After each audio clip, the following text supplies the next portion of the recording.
నేనే చెప్పాలనుకుంటున్నా. పొదిగిన గుడ్డు పిల్లైనప్పుడు కోడికి, ఎదిగిన కొడుకు ప్రయోజనమైనప్పుడు తండ్రికి. అటువంటి ఆనందం ఏమైనా కలుగుతుందా ఇప్పుడు అరుణ్‌ని చూస్తుంటే?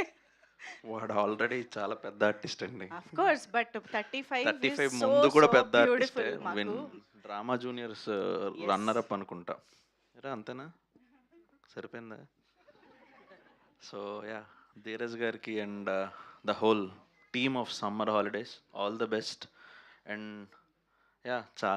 మా 35 తర్వాత మళ్ళీ పిల్లల సినిమా చూస్తున్నట్టుంది నాకు. Yeah! Okay.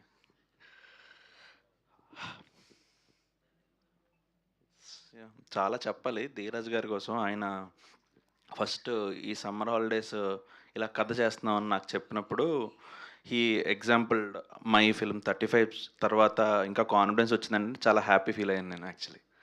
So for Srikar all the best and to the entire team.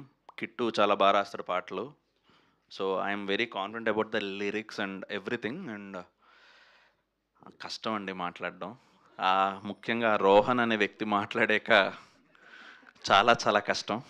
So all the best to the entire team. And I wish ఈ సమ్మర్ హాలిడేస్ వీళ్ళు సమ్మర్ హాలిడేస్ టీజర్ లాంచ్ చేస్తుంటే నేను రాత్రి వర్షం పడింది హైదరాబాద్లో.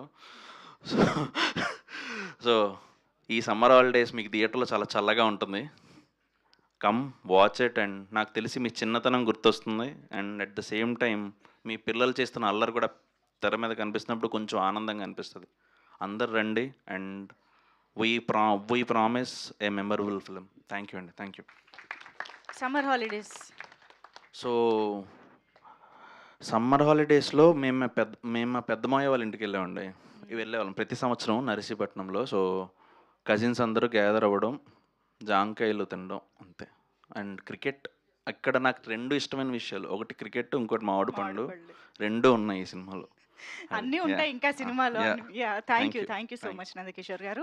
రవి నంబూరి గారు ఇప్పుడు మాట్లాడవలసిందిగా రిక్వెస్ట్ చేస్తున్నాం. సో ఈ సినిమా మనల్ని సమ్మర్ హాలిడేస్ తీసుకెళ్తుంది, ఆయన సినిమా మనకి చెన్నైకి తీసుకువెళ్తుంది అనుకుంటా. సో